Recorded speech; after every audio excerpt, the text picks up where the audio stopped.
Buenas noches, queridos amigos, y bienvenidos a un nuevo programa de Historia e Historias aquí en Popular Televisión. Tras nuestro paseo del programa anterior por los albores del siglo XIX, en concreto por las peripecias de la Guerra de la Independencia en nuestra tierra, en Cantabria, hoy avanzaremos unas pocas décadas para situarnos en las décadas finales del mismo siglo, del siglo XIX, en concreto en torno a los acontecimientos del descubrimiento de la cueva de Altamira por don Marcelino Sanz de Sautuola. Para ello, contamos hoy con la presencia de don Francisco Gutiérrez, presidente del Centro de Estudios Montañeses, historiador y autor de una biografía sobre uno de los personajes de los que vamos a hablar hoy, Paul Ratier. Me he dado cuenta de que no tenemos aquí el libro, nos lo hemos dejado en la mesa de al lado, luego lo pondremos encima de la mesa. Buenas noches, don Francisco. Hola, buenas noches. Y bienvenido a Popular Televisión. Pues muchas gracias. Empecemos pues por el principio, por la Cantabria de las últimas décadas del siglo XIX, en concreto en los años 60 del siglo XIX, el momento en el que se descubre la existencia de la cueva, que no de las pinturas. Pero antes de hablar de la cueva y de las pinturas, vamos a hablar un poco de la figura de don Marcelino Sanz de Sautuola, porque aparte de paleontólogo, fue una persona polifacética que se dedicó a muchos campos, ¿verdad? Sí, sin duda. Sautuola fue, ante todo, un curioso de cuanto le rodeaba. Sautuola era un hombre de buena posición económica. Su padre, Santiago, había sido incluso alcalde de Santander, era de origen burgalés. Sin embargo, por parte de madre era santanderino montañés de pura cepa y, de hecho, fue sobrino nieto de Pedro Velarde, del héroe de la Guerra de la Independencia. Él era, por parte de madre, era Pedrueca Velarde. Bien, pues Sautuola es un hombre que siente interés y curiosidad por cuanto le rodea, entre otras muchas cosas. Por ejemplo, se dedicó a la horticultura, a importar especies arbóreas extrañas en principio, a nuestro clima. Fue el que plantó el primer eucalipto y, en fin, hizo una descripción un escrito sobre la adaptación a nuestra climatología del eucalipto. Se preocupó también de cuanto fuese historia natural, tenía mucha curiosidad por las ciencias naturales y entre el campo grande de conocimientos que le llamaron la atención, uno de ellos precisamente fue aquella nueva ciencia que estaba todavía, pues como aquel que dice, en mantillas, que era la prehistoria, que fue ganándole cada vez más y que, bueno, al final acabaría haciendo inmortal su nombre. Como dijo Menéndez Pelayo cuando escribió aquello de que la revelación del arte prehistórico se debió a un montañés, a un caballero español amante de los buenos estudios y muy culto, pero que, como dice Menéndez Pelayo, nunca sospechó seguramente que su nombre se haría inmortal en los anales de la prehistoria, porque ciertamente fue el que introdujo el arte prehistórico a nivel mundial en la sociedad. Y en buena medida por la coincidencia de que su casa estuviera cerca de la cueva de Altamira. Claro, en Puente San Miguel sí, él tenía la casa de aquí de Santander, donde actualmente está la Fundación Botín, y también la casa de Puente San Miguel, donde solía estar con mucha frecuencia, y ciertamente Altamira pues pilla allí muy cerquita, ya lo creo. Lugares por los que solía pasear, evidentemente, al igual que Modesto Cubillas, que era un aparcero de él, un aparcero suyo, y que en 1868, según parece persiguiendo a su perro, descubrió una cavidad oculta por unos matojos, entró a buscar al perro y se lo contó a su amigo, bueno, y a su patrón, Eso es, sí. Sanz de Sautuola, que no le prestó demasiada atención y, salvo que al cabo de un tiempo le dijo que había encontrado piedras y objetos similares a los que tenía Marcelino Sanz de Sautuola en su despacho, ¿verdad? Sí, hombre, Cubillas efectivamente Sabía de las aficiones de Sautiola por la historia natural, por las antigüedades, etcétera, y bueno, pues le avisó efectivamente. Lo que ocurre que todavía Sautiola, digamos, su interés por la prehistoria estaba en un estadio un poco inicial en aquel momento, pero después sí que se interesó y de hecho estuvo excavando en la cueva en el año 1875 y extrayendo materiales. Aquello, digamos, fue el preludio de su visita, que fue la que ya le introdujo de lleno en el mundo de la prehistoria cuando va a París y en aquella exposición. Antes de hablar de París, si me permite la interrupción, quería dar un dato curioso a nuestros oyentes, porque seguro que muchos de ellos, sobre todo los que tienen ya unos cuantos años y peinan canas, recordarán las famosas sillas plateadas que había en el Paseo de Pereda, yo creo que hasta la final de los años 80, donde por una peseta o por 2 pesetas uno se podía sentar a tomar un helado o a tomar un café o simplemente a estar ahí tomando el sol. Y recordarán también al señor que cobraba las sillas, si no recuerdo mal se llamaba Casimiro, era ya un señor bastante mayor, andaba encorvado el pobre hombre por males de espalda. Y según se comentan los rumores por ahí, este era probablemente el nieto de este Modesto Cubillas. Se llamaba Cubillas, como usted sabe bien. Sí, sí. Perdón, sí, Cubillas, digo bien. Cubillas. No Cubillos, Cubillas. Sí, Cubillas. Y según parece, según contaba él mismo, la concesión de las sillas del Paseo de Pereda fue una especie de recompensa que debió de conseguir don Marcelino del Ayuntamiento o algo así, como remuneración, vamos a llamarlo de esta manera, por el descubrimiento de la cueva. Sillas que, por cierto, según me ha contado usted hace un rato, terminaron en Hyde Park de Londres. Sí, sí, sí, y yo creo que ahí están todavía, o por lo menos hace unos años allí estaban.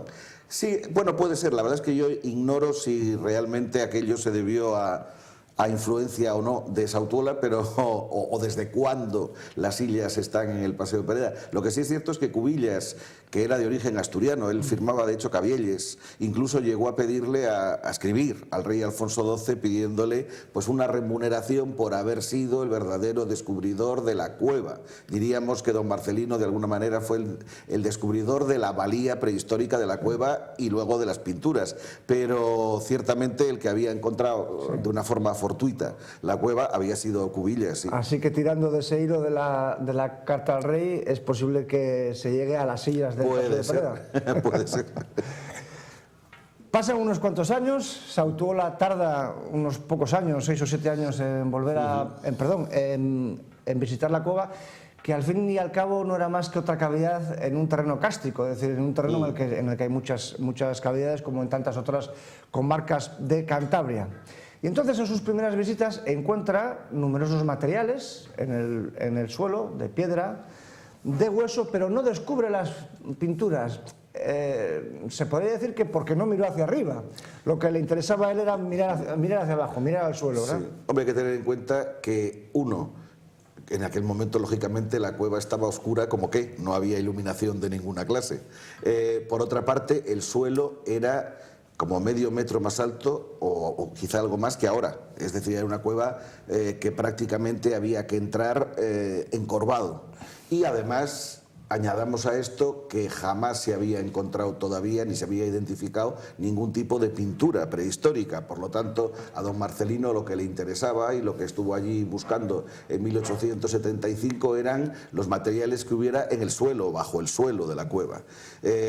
Va a darse la circunstancia fortuita que esa realmente no la narró él, la narró poco después, escrita, su cuñado Amos de Escalante, que era tío de la niña. Sautiola estaba casado con María Concepción de Escalante. Si me permite, antes de hablar de la niña vamos a pasar por París, para ir en orden, porque lo que le mueve a él a volver a ir a la cueva, en este caso con la hija, la exposición universal. Fue porque estuvo en la exposición. Claro, él cuando está en la exposición universal de París y ve allí expuestos una cantidad notable de objetos en piedra, en hueso, de época paleolítica, que coinciden exactamente con lo que él ha visto y ha descubierto en Altamira y en algunas otras cavidades, bueno, pues se da cuenta de que realmente en Cantabria, claro, hasta entonces la prehistoria, que como digo estaba todavía, era una ciencia muy joven, se había investigado fundamentalmente en Francia. Y él dice, bueno, pues en España también tenemos esto, porque yo lo he visto y lo he recogido. De modo que ahí es cuando ya comienza su mayor interés y es cuando decide volver a Altamira a excavar más, en principio a excavar más, él no tenía otra motivación, y coincidiendo, seguramente debió ser por el mes de octubre de 1879, no se sabe la fecha exacta, pero parece que fue unos días después del fallecimiento del padre de Sautiola, que me parece que murió el 10 de octubre, pues va a la cueva y en esa ocasión le acompaña a su hija, Sautiola y María Concepción de Escalante habían tenido varios hijos, pero todos habían muerto recién nacidos, solo les quedaba, o muy pequeños, no les quedaba más que esta, María Justina, María la llamaron siempre, y cuando están ahí es cuando la niña, según narra Amós de Escalante, mira al techo y le dice, mira papá, bueyes, y de ahí surgió el descubrimiento. Sautiola enseguida tuvo a pesar de que no se conocía nada de pintura prehistórica en absoluto, Sautiola enseguida tuvo la intuición de que aquello era de verdad y realmente en ningún momento dudó de la importancia de lo que encontraba. De hecho, por eso rápidamente, nada más encontrar las pinturas, escribe una carta a uno de sus cuñados, a Gabio de Escalante, otro hermano de Amós, el pequeño. Hoy en día Amós de Escalante es muy conocido como literato. Agavio, el pobre, ha quedado en el olvido, pero fue una persona de una capacidad tremenda y de una cultura inmensa. Agavio de Escalante era un hombre de una enorme cultura, apasionado por la música, por la historia. De Santander se lo sabía todo y de Cantabria también.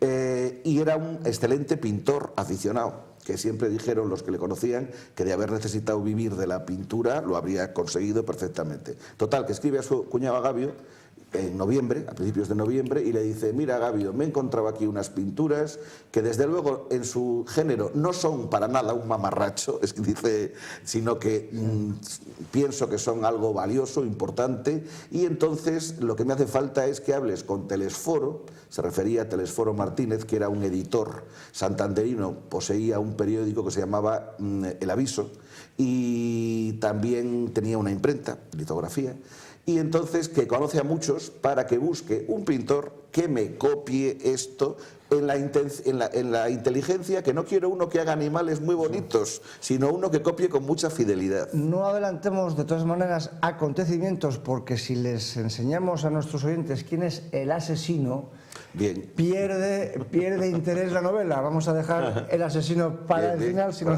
le importa. Y vamos a comentar lo interesante, lo sorprendente que fue el hecho de que el primer gran descubrimiento mundial de una cueva con pintura parietal fuera precisamente el primero y el más gordo.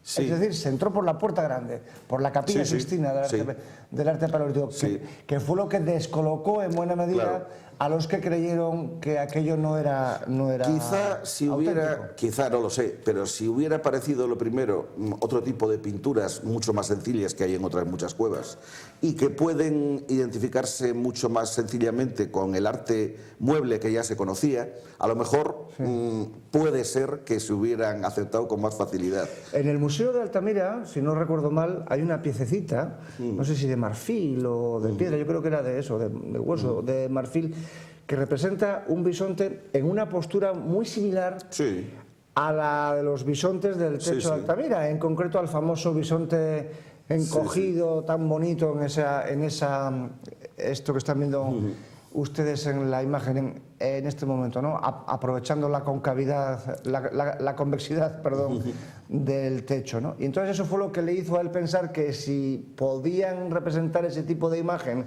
en hueso, ¿por qué no iban a poder representarlo en la pared? Y de hecho, él cuando a mediados del año siguiente, en 1880, publica el famoso Breves apuntes sobre algunos objetos prehistóricos de la provincia de Santander, que es una obra breve, pero decisiva en la historia en la historia, valga la redundancia, de la prehistoria.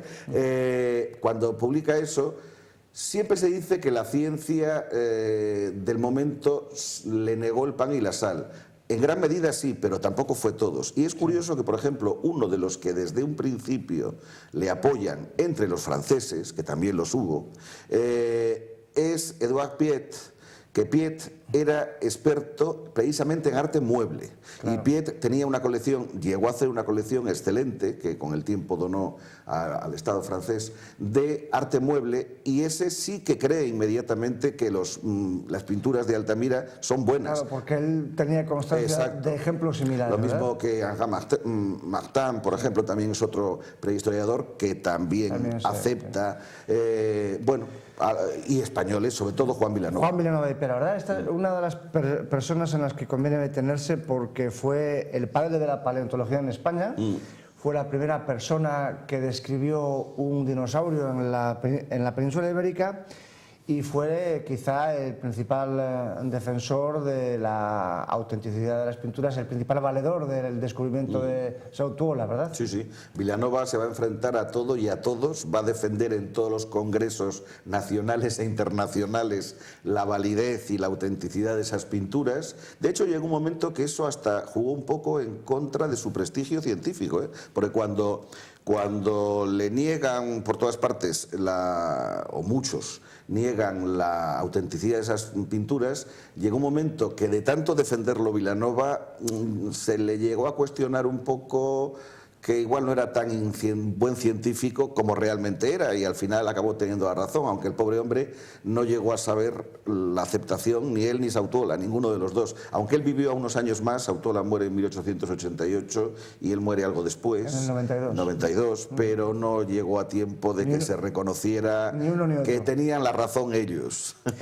Y con esto llegamos a los prehistoriadores, sobre todo los franceses, que se negaron a aceptar la autenticidad de las pinturas que había descubierto Sautuola, y en 1880, justamente al año siguiente del descubrimiento de las pinturas, se celebró en Lisboa el Congreso Internacional de Antropología y Arqueología Prehistóricas, congreso al que acudió Vilanova y en el que invitó a Cartayac, a Arlé y a otras tantas eminencias de la paleontología de la época, especialmente franceses. Ahí tenemos en la imagen a Cartayac, para que visitaran la cueva de Altamira y pudieran ver con sus propios ojos lo que había descubierto Sautuola, pero se negaron porque sospechaban de que se trataba de un fraude, como explicaremos a continuación. ¿Cómo fue la peripecia, digamos, de la negación por parte de estos prehistoriadores franceses de las pinturas? A ver, a Sautuola le negaron el pan y la sal, digamos, en esto, franceses y españoles. Quizá con peor estilo, hay que decirlo, los españoles. Cartayac era una eminencia, todavía vivía en ese momento Mortillet, que había sido pues el gurú de la prehistoria. Mortillet es uno de los que no va a creer en la autenticidad de las pinturas de Altamira, y Cartayac, que valora muchísimo a Sautuola y le alaba mucho, de hecho le escribe cartas en las que le anima a seguir investigando, le cita en sus obras con gran elogio. Lo que pasa es que Cartayac duda, de hecho toma una postura de prevención, que consiste en no viene a ver esto, manda a Arlé a ver qué piensa o qué saca en cuestión. También hay que decir que él, en público, en sus escritos, jamás habló de las pinturas en esta época. Simplemente él publicaba, hablaba de Altamira, hablaba de los importantes hallazgos que Sautuola había hecho en el suelo, y las pinturas como que no existían. Muy astutamente no decía nada. Prefería no entrar en ello. De Cartayac no podemos decir que atacara a Sautuola, no le atacó, no decía que las pinturas estuvieran allí.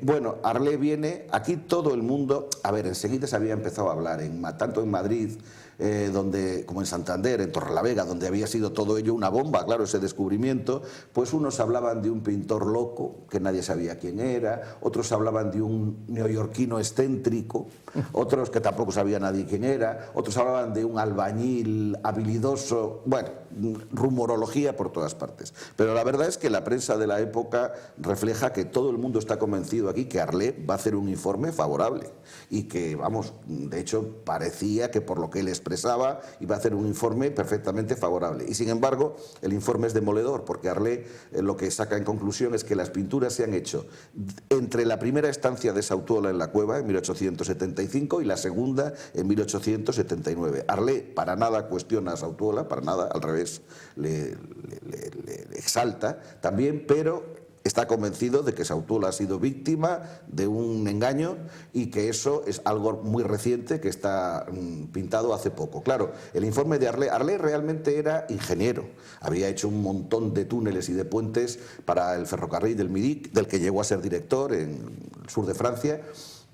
Pero bueno, tenía conocimiento sobre prehistoria, pero ahí hay que decir que desde luego... Y claro, la opinión de Arlé fue muy decisiva en la reticencia inacabable de Cartellac y de sus colegas franceses. Aunque, como digo, los españoles sacaron conclusiones también muy originales, muchos. Aquí tenemos el mencionado Arlé en la pantalla, que por cierto, uno de los argumentos que utilizó Arlé para dudar de la autenticidad prehistórica de las pinturas fue la perfección de la famosa cierva de Altamira, ¿no? A la cual consideraba la obra de un maestro, por lo tanto no podía concebir que fuera la obra de un hombre prehistórico. En esta época también les influía mucho dos cosas. Por un lado, los chascos que había habido, por ejemplo en España, con antigüedades falsas. El Estado acababa de hacer la paparda, en cierta manera, poco antes, comprando a Vicente Juan Llamat, un señor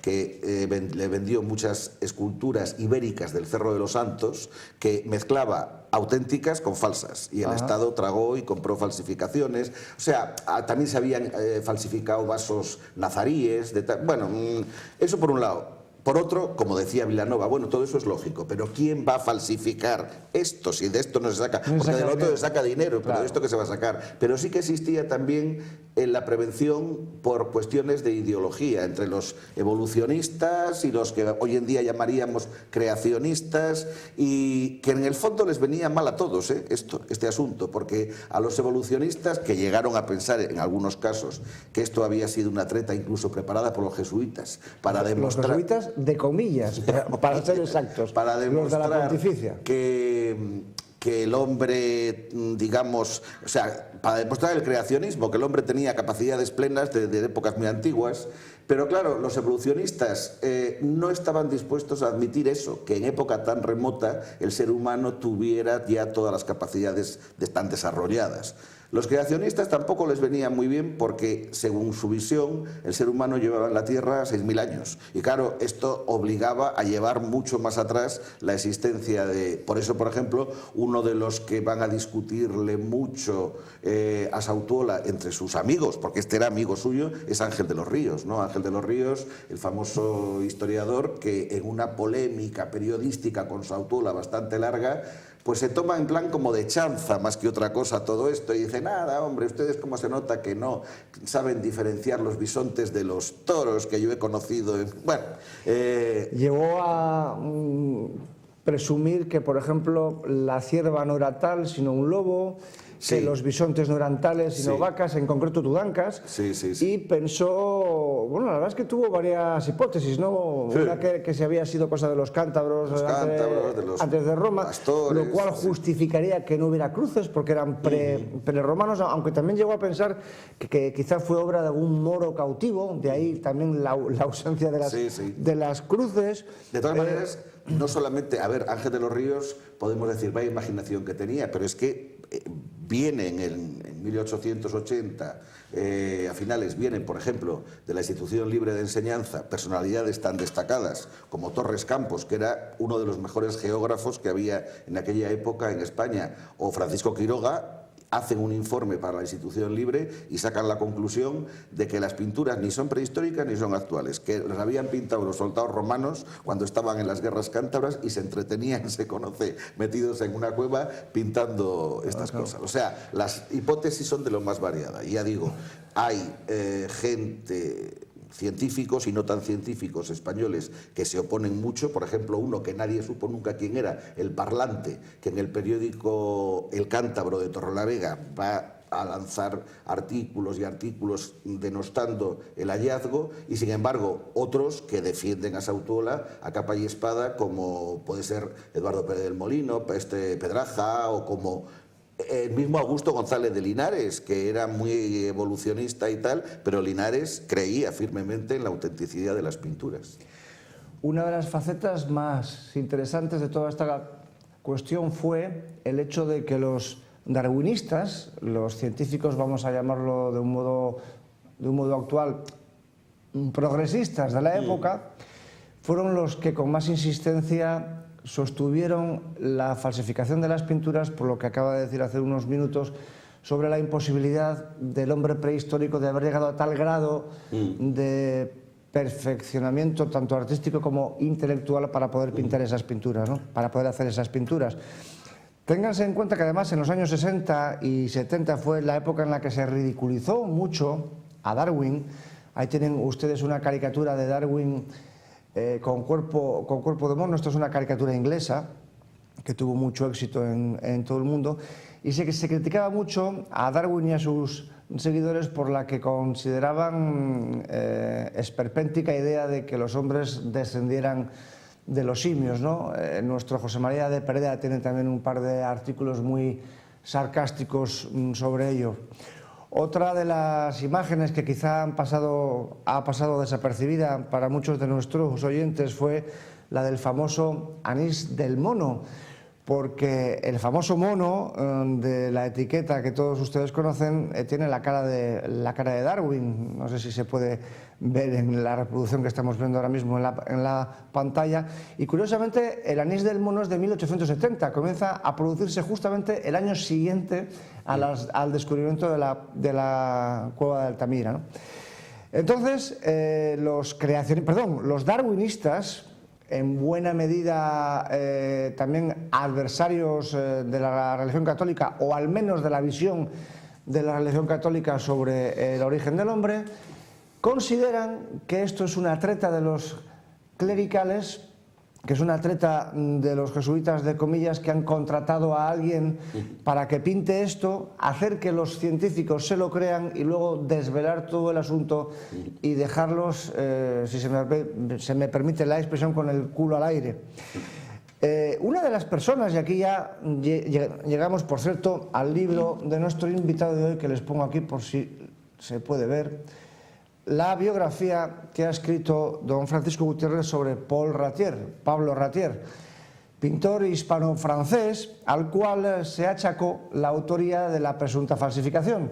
Cuéntenos un poco quién era Ratier, su faceta, digamos, previa a la cuestión de Altamira, y luego entramos ya en su falso papel de falsificador de las cuevas. Pues Paul Ratier era francés de nacimiento. Él había nacido en 1832 en Lorient, en la capital de la Bretaña francesa, y de una familia que, por ejemplo, uno de sus tíos fue un político republicano francés muy destacado, fue desterrado varias veces de Francia, cuando la monarquía de Luis Felipe y demás.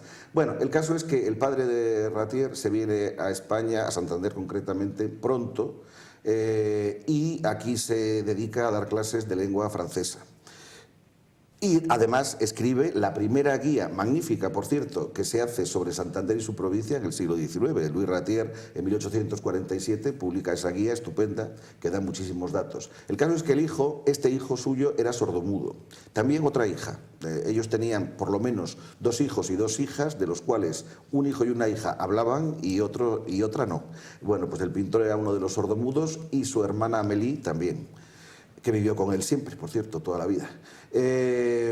Ratier, a pesar de esa deficiencia o de esa problema, en su época mucho mayor que hoy en día, claro, pues es un hombre que al mismo tiempo que se destacó por su simpatía, por ser un hombre muy cariñoso, muy afectuoso, muy humilde, al mismo tiempo era muy decidido y aprende pintura en Santander, no sabemos exactamente con quién, quizá con Vallespín, muy posiblemente con Vallespín. El caso es que posteriormente se va a París a ampliar estudios, ahí completa sus estudios. Es fácil que al lado de su abuelo, que seguramente también era pintor, Louis François, el caso es que cuando ya regresa se va a dedicar a la pintura en Santander, en Cantabria, porque va a recorrer todo Cantabria el resto de su vida hasta el año 1896 en que muere. Era un pintor de matiz, o sea, o de escuela académica, pero con grandes dotes de retratista. De retratista. Sobre todo hizo muchos retratos porque era lo que le encargaban en cantidades industriales, digamos, la buena sociedad cántabra de la época. Él era muy aficionado a pintar paisajes, bodegones, cuadros de familias pobres, un niño mendigo, por ejemplo, u otra que se llama familia de pordioseros, pero lo que le encargaban en cantidades industriales eran retratos. De hecho, en Laredo, en Liendo, en Puente San Miguel, en Torlavega, pintó toneladas de retratos. Hay un artículo de 1884 de prensa que dice que llevaba pintados en Laredo solamente más de 200 retratos. Sí, en concreto uno de los más interesantes, que por cierto se pintó en el mismo momento en el que se descubre la Cueva de Altamira, es el de Buenaventura Rodríguez Parets, que es el que hemos visto hace unos instantes en la pantalla. Pero además de su faceta de retratista, está la de pintor religioso, porque otra de sus pinturas más interesantes es la Santa Lucía de la iglesia. Este es Buenaventura Rodríguez Parets, uno de los retratos de Ratier, y esta es la imagen de Santa Lucía de la iglesia de Santa Lucía en Santander.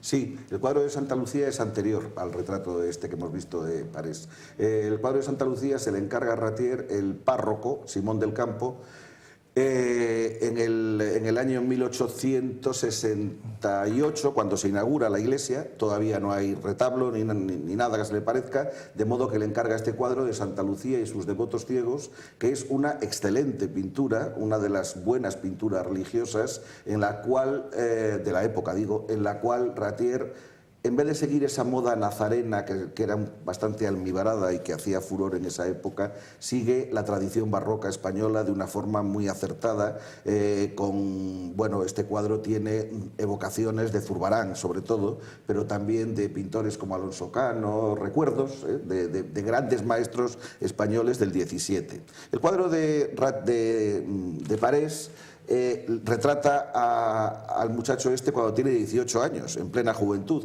y era una familia con la que Ratier tenía amistad. De hecho, en este cuadro está la firma de Ratier y debajo pone su amigo, es decir, tenía amistad con esa familia. Ya el año anterior, en 1878, y también en Puente San Miguel, había retratado al padre, a Genaro Rodríguez Mier, a otro hermano, Genaro Rodríguez Parés, que había fallecido ya, hizo el retrato por fotografía, que muchos retratos Ratier los pintaba en base a fotografías, y también había retratado al abuelo, a Antonio Rodríguez de Astarloa, o sea, digamos, había retratado a toda la familia.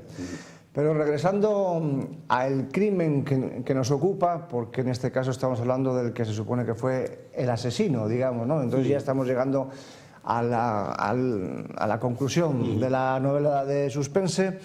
Sautuola le encarga a Ratier que haga la primera representación, la primera copia, digamos, del gran techo de Altamira, pintura que hace en el mismo invierno, poco tiempo después del descubrimiento, ¿verdad? Sí. Aquí tenemos la imagen del panel que, por cierto, pueden ustedes contemplar en el Museo de Altamira.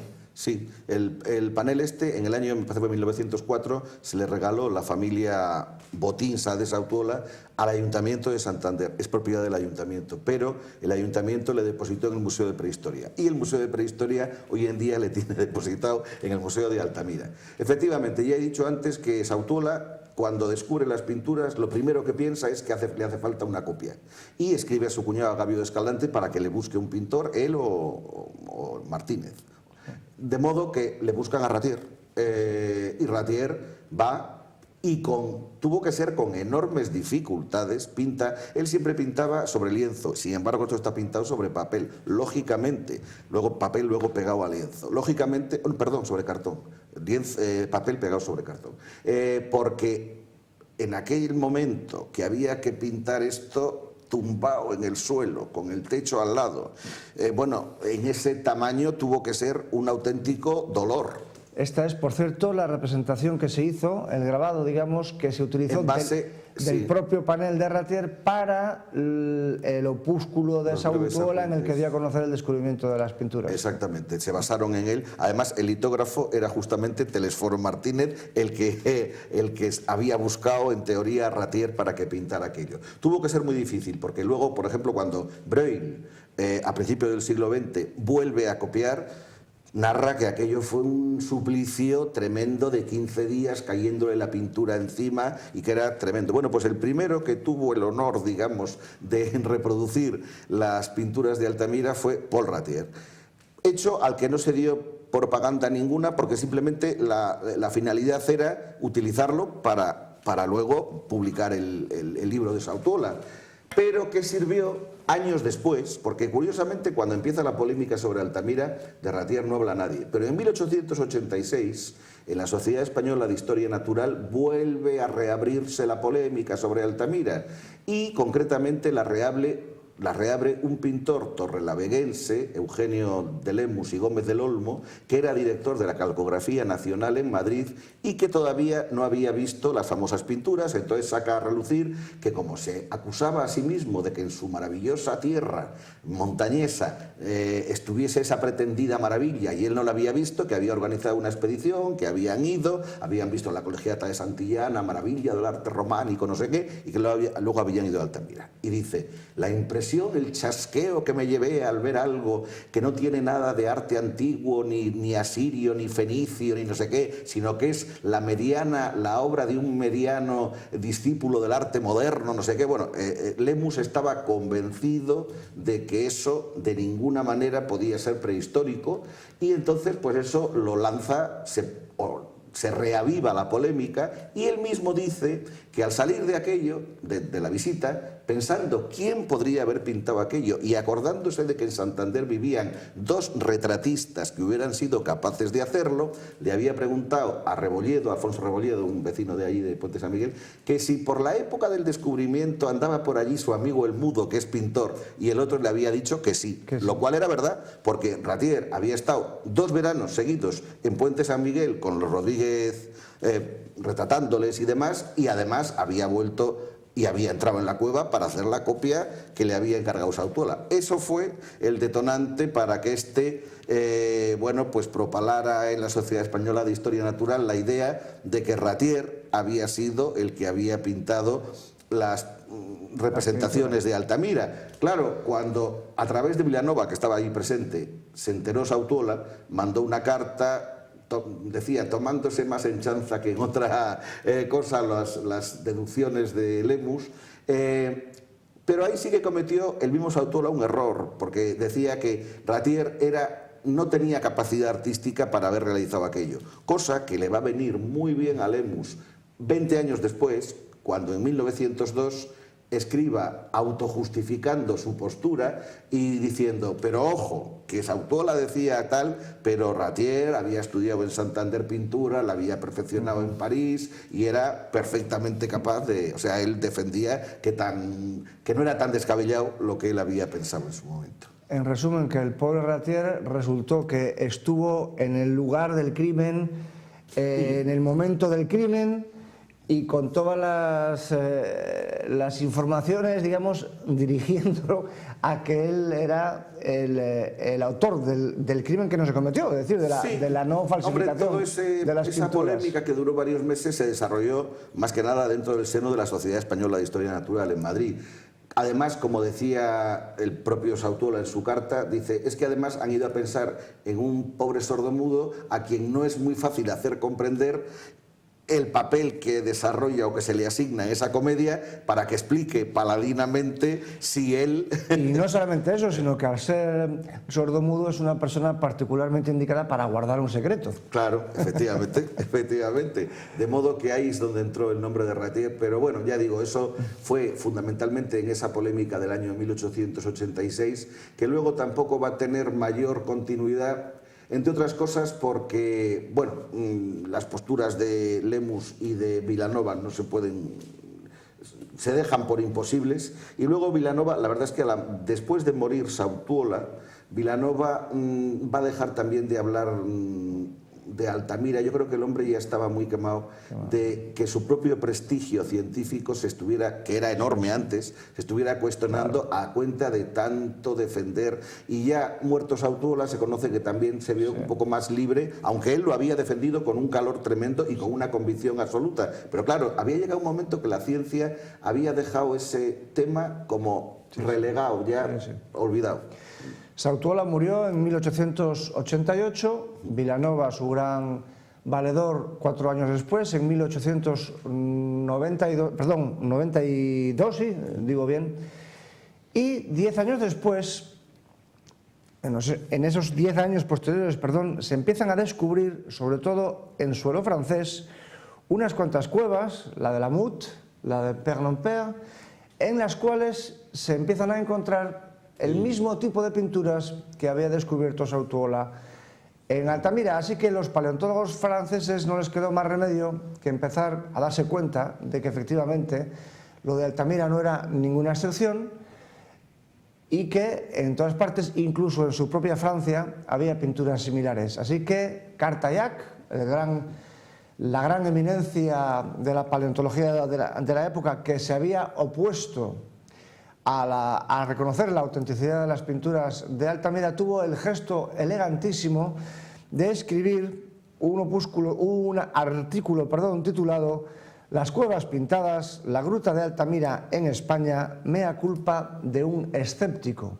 Y no solamente eso, sino que fue a Puente San Miguel a visitar a la hija de Sautuola, la verdadera descubridora de las pinturas, aunque lamentablemente cuando su padre había muerto ya. Sí, realmente el descubrimiento de la cueva de la Mut en 1895 por Émile Rivière, que era uno de los que, a pesar de que la Altamira había quedado en el olvido, había algunos entre los jóvenes, como Rivière, bueno, relativamente jóvenes como Rivière, como capitán de los franceses, que pensaban que, bueno, que podía, y efectivamente, Rivière en 1895 encuentra la Mut.